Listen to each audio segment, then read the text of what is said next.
മാൽദീവ്സിലെ ഐലൻഡുകളിലൂടെയുള്ള യാത്ര തുടരുകയാണ്. സാധാരണ രീതിയിൽ ഫോമുല ഐലൻഡിലൂടെയുള്ള എൻ്റെ യാത്രകൾ ബൈക്കിലാണ്. എന്നാൽ ഒരു പ്രത്യേക സാഹചര്യത്തിൽ ഇന്ന് ഒരു പിക്കപ്പ് വാനിലാണ് ഞാൻ സഞ്ചരിക്കുന്നത്.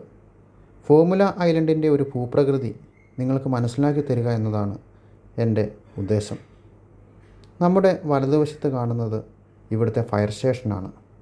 തൊട്ട് മുമ്പിൽ ഇവിടുത്തെ ഒരു ബീച്ചും ഒരു ചെറിയൊരു പാർക്കും നിങ്ങൾക്ക് കാണുവാൻ സാധിക്കും. നമ്മുടെ വാഹനം ഫോമുല ഐലൻഡിൻ്റെ പ്രധാന ഹൈവേയിലേക്ക് പ്രവേശിച്ചിരിക്കുകയാണ്. ഹൈവേ എന്ന് പറഞ്ഞാൽ ഒരു 7 കിലോമീറ്റർ മാത്രമാണ് ഈ പാതയുടെ നീളം. ഒരു 3-3.5 കിലോമീറ്റർ മാത്രം വീതിയുള്ള ചെറിയൊരു ഐലൻഡ്. എങ്കിലും വളരെ വിശാലമായ ഒരു റോഡിനിരുവശവും നല്ല വൃത്തിയുള്ള കാഴ്ചകളാണ് നമ്മളെ വരവേൽക്കുക. പ്ലാസ്റ്റിക് മാലിന്യങ്ങളോ മറ്റ് വേസ്റ്റുകളോ ഒന്നും പാതയ്ക്കിരുവശവും വലിച്ചു വാരിയിട്ടിട്ടില്ല.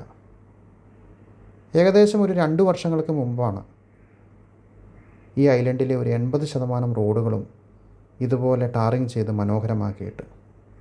അതിനുശേഷം ഈ ഐലൻഡുകളിലെ വാഹനങ്ങളുടെ എണ്ണത്തിലും കാര്യമായ വർധനവുണ്ടായിട്ടുണ്ട്.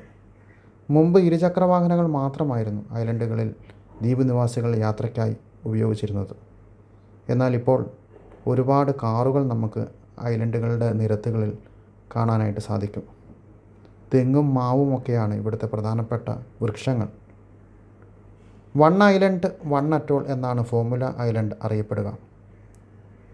മറ്റ് ഐലൻഡുകളെ തമ്മിൽ തട്ടിച്ചു നോക്കുമ്പോൾ ഫോമുല ഐലൻഡ് അത്യാവശ്യം വലിയൊരു ഐലൻഡ് തന്നെയാണ്. പ്രധാന നിരത്തിൽ നിന്ന് നമ്മൾ മറ്റൊരു പോക്കറ്റ് റോഡിലേക്ക് പ്രവേശിച്ചിരിക്കുകയാണ്. ഒരു 12,000-ഓളം ജനങ്ങൾ വസിക്കുന്ന ഒരു ചെറിയൊരു ഭൂപ്രദേശമാണ് ഫോമുല. ടൈഗർ ഷാർക്ക് ഡൈവിംഗ് ആണ് ഇവിടുത്തെ പ്രധാനപ്പെട്ട ടൂറിസം ആക്ടിവിറ്റി. നിരവധി വിദേശ വിനോദസഞ്ചാരികൾ ഈ ഐലൻഡ് സന്ദർശിക്കുവാനായി ഇവിടെ എത്തുന്നുണ്ട്. സഞ്ചാരികൾക്കായി ഒരുപാട് ഗസ്റ്റ് ഹൗസുകൾ ഈ ഐലൻഡിൽ ഉണ്ട്. നമ്മളങ്ങനെ മുഹമ്മദ് ജമാലുദ്ദീൻ സ്കൂളിൻ്റെ അകത്തേക്ക് പ്രവേശിച്ചിരിക്കുകയാണ്.